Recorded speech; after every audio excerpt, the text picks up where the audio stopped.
আর আজ আমি মঞ্জু কম্পিউটারের তরফ থেকে সিএসসির মাধ্যমে কিভাবে মোবাইল প্রিপেড রিচার্জ করব সেটা লাইভ দেখাবো। এই ভিডিওটি যারা নতুন সিএসসি ভিএলই আছেন তাদের ক্ষেত্রে হেল্পফুল হতে পারে। তো আসুন দেখে নেওয়া যাক।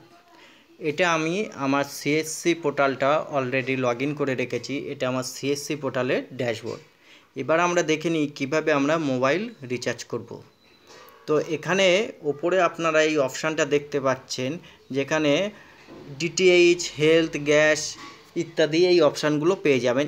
এই জায়গাটা আপনি এরকম স্ক্রল করলে আরও অপশান দেখা যাবে। তো এখান থেকে আমাকে যে অপশানটা সিলেক্ট করতে হবে সেটা হচ্ছে টেলিকম।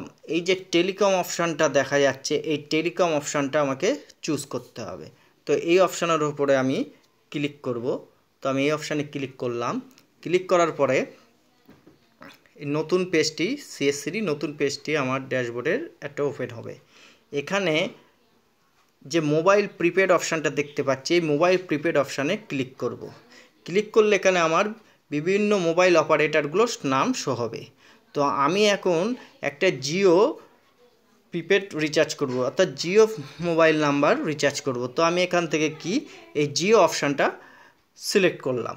তো জিও অপশানটা সিলেক্ট করলে এখানে আমাকে দেখুন মোবাইল নাম্বারটা এন্টার করতে হবে, এখানে যে নাম্বার আমি রিচার্জ করতে চাই। তো আমি এখানে মোবাইল নাম্বারটা, আমার যে কাস্টমার আছে তার কাস্টমারের মোবাইল নাম্বারটা রিচার্জ করে তার জন্য তার নাম্বারটা এখানে আমি লিখে দিচ্ছি। মোবাইল নাম্বার এন্টার করার পরে আমাকে বিভিন্ন প্ল্যান এখানে শো হয়ে যাবে। ওই নাম্বারে কি কি প্ল্যান আছে এখানে আমি আনলিমিটেডে যাব। এই আনলিমিটেডে গেলে কি আছে, আমি যে কাস্টমারের নাম্বারটা রিচার্জ করতে চাই সে হচ্ছে আনলিমিটেড কল রিচার্জ করবে। তো আমি আনলিমিটেড অপশানটা সিলেক্ট করব।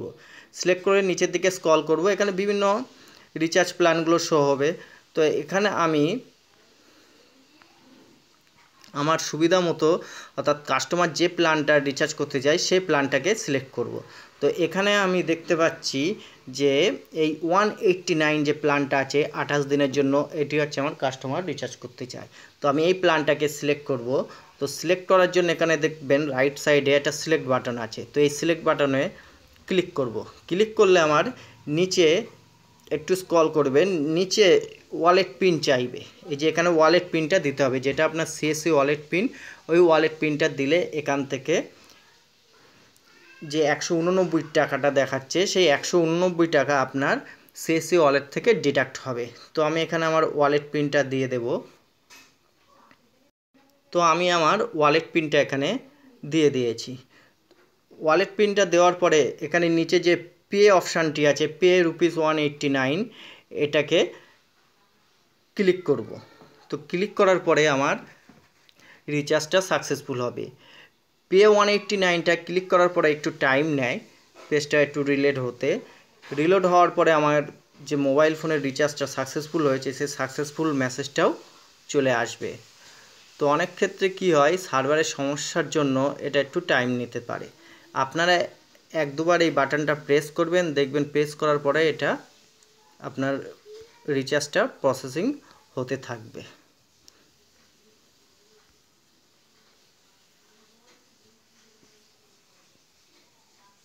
তো এখানে আমরা দেখতে পাচ্ছি স্ক্রল হচ্ছে, এখানে যে একটা স্ক্রলিং বার দেখা যাচ্ছে, এই যে তার মানে কি আমার রিচার্জটা প্রসেস হচ্ছে। রিচার্জটা সাকসেস হওয়ার পরে এখানেই মেসেজটা শো হবে। তো আমাদের এর জন্য একটু সময় নেবে, 5-10 সেকেন্ড মতো টাইম নেয়। অনেক ক্ষেত্রে যখন ওয়ার্কিং আওয়ারে আমরা যখন রিচার্জ করি, রিচার্জটা সাধারণত তাড়াতাড়ি। এখন যেহেতু আমি এখন রাত্রির 8টার সময় এই রিচার্জটা করছি, তো এই সময় একটুখানি সার্ভারের সমস্যা থাকার জন্য পোর্টালের, তো একটু রিচার্জটা হতে সময় নেয়।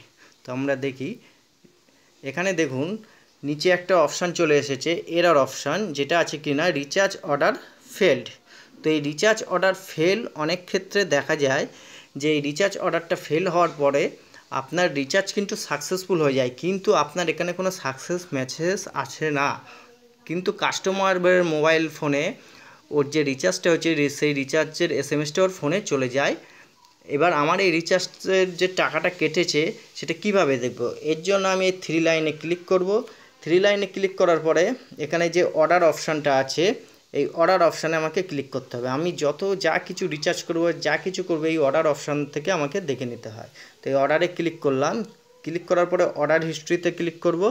অর্ডার হিস্ট্রিতে ক্লিক করলে আমি এখানে এই যে আমি যে এইমাত্র যে 189 টাকা রিচার্জ করেছি, এই যে আমার জিও নাম্বারে, সেটা এখানে কিন্তু দেখা যাচ্ছে। তো এখানে কি করব, আমি এখানে যে ডিটেলস আছে এই ডিটেলসে ক্লিক করব।